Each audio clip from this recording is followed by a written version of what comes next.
Y también, desde el mismo punto de vista de la seguridad pública, ¿cuál es el enfoque de seguridad pública específico que promueve SAP frente a los problemas actuales de distinta naturaleza, como la delincuencia, la seguridad en las organizaciones, en las empresas, los desastres naturales, las enfermedades pandémicas? ¿Cuál es el enfoque general que promueve SAP? Well, you may not be aware, but our corporate goal for SAP is to help people across the world to have enduring prosperity. So as a mission from our co-CEOs and our board is that SAP should have a very, very strong focus around the things that will help people, wherever they may be, realize that enduring prosperity. One of the key things on prosperity is if you don't have safety and security, if people are worried about their families or their communities or the level of security in a country, then it's very difficult to have a strong economy and actually enjoy that benefit, that prosperity. So we have a very strong industry focus around public safety and security, and that focus is looking at agencies like the police and law enforcement agencies. It's looking at the first responder agencies, border protection. We also have a focus around Ministries of Interior and Homeland Security. And we also have a focus around those agencies that do things like relief, aid, disaster management. So we've really defined these agencies as a key focus area. And once we've defined that, we've decided that we needed to address 4 or 5 key mission areas. So we've got to solve 4 or 5 key things for those agencies.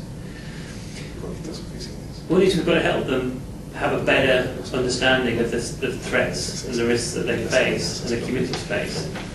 So we have lots of customers in policing and border protection and disaster management, which we help provide the right tools for them to do predictive analytics, to look at trends and patterns, to get an understanding of the situation on the ground, to help them share information. So helping them get situational awareness is the first area that we've focused on. The second area is a lot of these agencies have very disparate systems, so lots of databases, lots of pieces of technology, but joining them together is a huge problem. Now there are problems of information sharing from a data protection point of view that each country has to address in the right way. But we have tools that allow agencies to share information across those databases and improve the quality of that data without having to replace those existing systems. So improving data quality and information sharing is the second area that we help with. The third area, we have invested in tools to help the police better investigate crime. So we have some tools to help people manage investigations more effectively. So you can imagine better service to the victim and the witnesses, helping identify who the bad guy or girl is, helping the investigative process, managing the evidence, ensuring compliance so that all the rules are followed as part of the investigation. So that's another area that we've helped with. Then we've got a fourth area, which is around emergency disaster management. And essentially we've tried to focus on 3 areas. Helping in the preparedness phase, so helping government, agencies and citizens better prepare.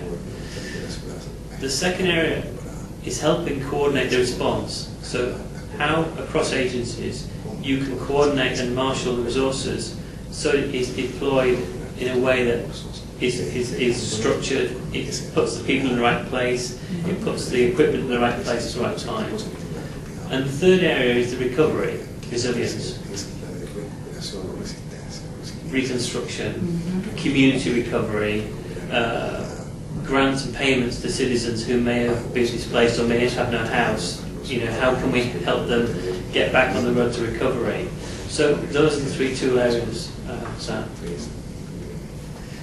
And then the fifth area, the final area we can help, is around resource management. So, for example, the Guardia Civil in Spain, we help agencies like the Guardia Civil manage all their assets, their people, their finance and their procurement systems, so their resources are better able to be matched to the demands, not only of today, but tomorrow also. Bueno, hay algo que me llama la atención de todo esto, que es concentrarse o centrar la seguridad pública teniendo como solución el manejo de la información de la identidad de las personas. ¿A qué amenazas obedecen este tipo de soluciones? ¿Serán las amenazas que vienen en el futuro también?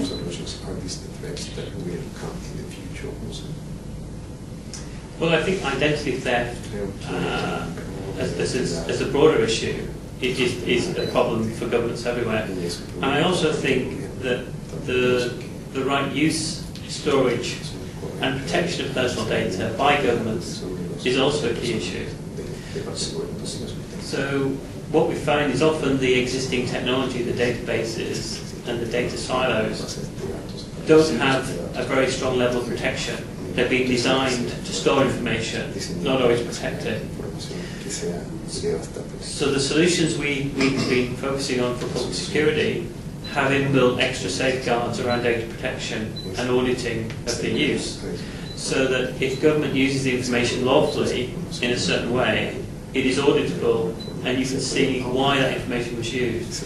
And certainly personal data protection from a government point of view is very important to us, and building the checks and balances is really important. But I think identity generally is a big issue for government and society, because the identity theft issue is not going away, and the more use of mobile technology by people on device means that there are ever greater threats to that information, and companies need to think how we can preserve and protect that.